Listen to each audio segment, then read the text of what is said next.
তার চাঁদা না দেওয়ার কারণে স্বামীর সামনে স্বামীকে বেঁধে রেখে স্ত্রীকে এই বিএনপির লোকজন ধর্ষণ করেছে। যারা বলছে নৌকা ধানের শীষ, দুই সাপের একই বিষ, তাদের জিভটা কেটে দিবেন। খুন্তা কুড়াল দাও কাশি যা আছে তা নিয়ে তাদের জিভটা কেটে কালো কুত্তাকে খাওয়াবেন, যা কেস হবে আমার নামে হবে। এই বিএনপির বক্তব্য, বিএনপির বক্তব্য দিয়েছেন ঠ্যাং ধরেন, এটা খারাপ কিছু না। নির্বাচনের সময় আপনি ঠ্যাং ধরবেন আর 5 বছর আপনার ঠ্যাং ধরবেন। বক্তৃতা দেখেছেন আপনারা, আজকে দেখেছেন বিএনপির নেতা বলেছে ওসি সাহেবকে হুমকি দিয়েছে, ওসি সাহেব আমাদের কথা অনুযায়ী চলতে হবে। আপনারা দেখেছেন যে সিলেটের পাথর, সাদা পাথর সব হজম হয়ে গেছে। আপনারা দেখেছেন 3000 কোটি টাকার পাথর লুটপাট করেছে। এমন কোন জায়গা নাই যেখানে চাঁদা দিতে হয় না, এমন কোন ব্যবসায়ী নাই যারা চাঁদাবাজের কবলে নাই। আজকে আমার মা বোনদের অবস্থাটা কি?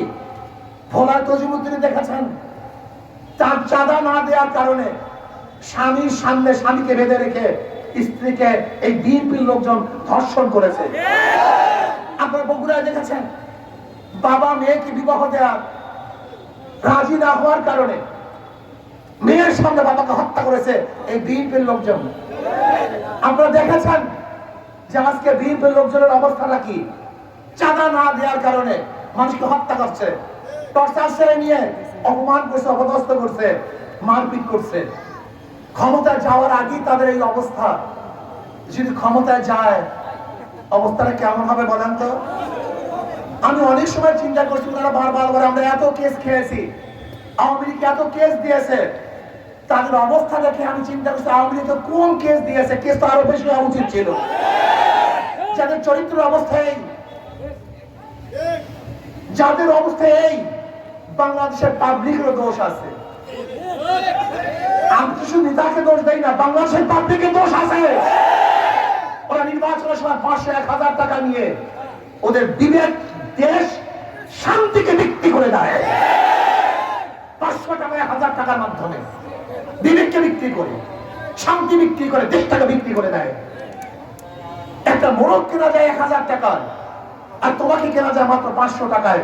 একটা মুরগির দামের চেয়ে তোমার দাম কম, লজ্জা থাকা উচিত। একটা ছাগলের দাম 10,000 টাকা আর তোমার দাম 1000 টাকা, তুমি ছাগলের চেয়েও খারাপ। এই মানুষের বিবেক নষ্ট হয়ে গেছে। চাঁদাবাজ, গুন্ডা, বদমাশের মাধ্যমে দেশের মানুষের কোনোদিন দুর্নীতি বন্ধ করা সম্ভব না। এর জন্য আসুন আগামী নির্বাচনে যাদের মধ্যে তাকওয়া আছে, আল্লাহর ভয় আছে, এই যে দেখছেন আব্দুল কাইয়ুম সাহেব, নেত্রকোনা সিংহ পুরুষ, যদি এই সমস্ত লোক ক্ষমতায় যায়, এই যে আব্দুল রব্বানী সাহেব, আমাদের আরো প্রার্থীরা যারা আছেন, নুর ইসলাম হাকিমি সাহেব, তারপরে মুখলিসুর রহমান সাহেব, বহুত বড় বড় আলেম,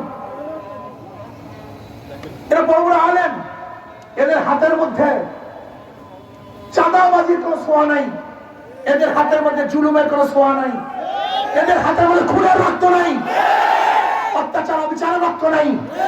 এরাই যদি ক্ষমতায় যায় তাহলে এদেশের মানুষ মুক্তি পাবে, শান্তি পাবে। কিন্তু ঠিক ঘুমের সময় যেই মার্কাটা বুকের উপরে থাকে সেই মার্কাটার নাম হাত পাকা। কারেন্ট ফেল করে, হাত পাকা ফেল করে না। হাত পাকা সবাইকে শান্তি দেয়। আমি বিশ্বাস করি যদি হাত পাকা বিজয় হয় সমস্ত মানুষ বিজয় হবে, হাত পাকা বিজয় হয় এই রাষ্ট্র বিজয় হবে, হাত পাকা বিজয় হয় সব জাতি বিজয় হবে।